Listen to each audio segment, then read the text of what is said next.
Good evening again. When we were putting this evening's carol service together, I had a theme in mind. The theme is, what if it's all true? I realise you're here to sing carols, and frankly these talky bits about Jesus can be a bit uncomfortable.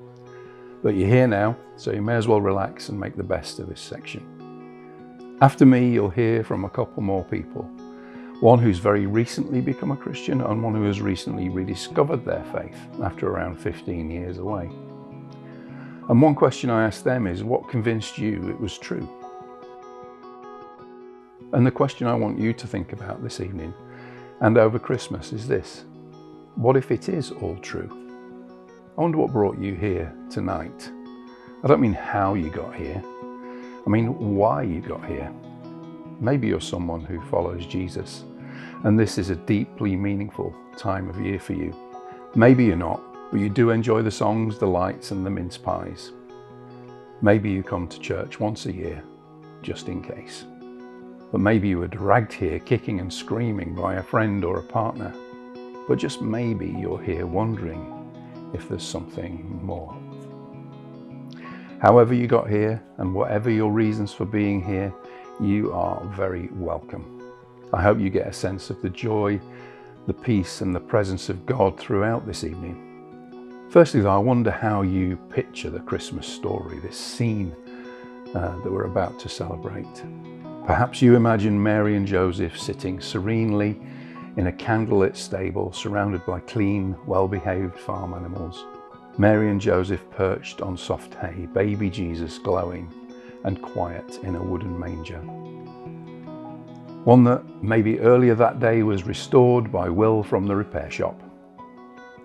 Then we have the rugged shepherds politely peering over Mary's shoulder. And of course Mary is delighted to see them. And then in many nativity scenes, the well-dressed wise men wander in, although at least they bring presents. You might even have a cozy nativity scene sitting right above your fireplace right now. Or perhaps you lost some of your nativity scene characters over the years and you've had to creatively replace them.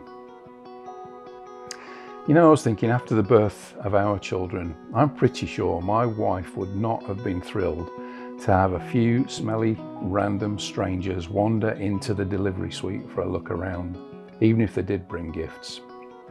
But however we picture it, the real scene would have been nothing like the sterilised version we see on Christmas cards or on our windowsill.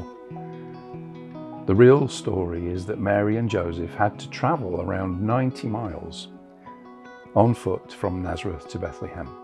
It would have taken them a week to 10 days.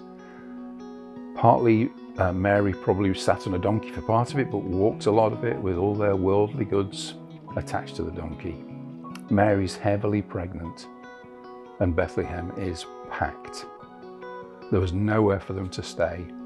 Eventually someone lets them use a stable. They are homeless, they're strangers and they're vulnerable. Now if they turned up in Britain today, we'd like to imagine we'd welcome them in.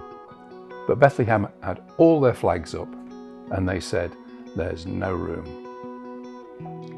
And in this mucky animal shelter, Mary gave birth in the same way women always have, with pain, sweat, tears, blood, and an element of fear. But she did it in an animal shelter, far from home, with no midwife, no family, and no clean sheets. Yes, she'd been visited by an angel, but do you really think she imagined it would all play out like this? Maybe you're not sure the story is true at all. Maybe you believe that Jesus is just a myth. But the majority of historians, religious or not, accept Jesus as a real historical figure. Not just because of the Bible, but because of the non-biblical writings of the same time. So the question that I have is, why would God choose to come in this way? If I were writing the script, I'd probably organise something more spectacular. Fireworks, dramatic music, maybe a touch of thunder and lightning. The Saviour arriving in a whirlwind and not a whisper. But Jesus came in this way for two reasons. It fulfills ancient prophecies about him. And Jesus came in this way, in quiet humility, to show that his message was for everyone, not just the wealthy, the strong, and the powerful. As I say, this is a biblical story, but why do we trust the Bible? Firstly, the Bible isn't a single book. It's a library of 66 books designed to teach us about God and about ourselves. It points to Jesus all the way through. The Bible texts are some of the oldest and most reliable historical documents in existence, written by multiple authors over a span of around 1,500 years, in multiple locations. And yet, through all those books written over 1,500 years, there are around 63,000 cross-references that all match up. Let me show you what that looks like.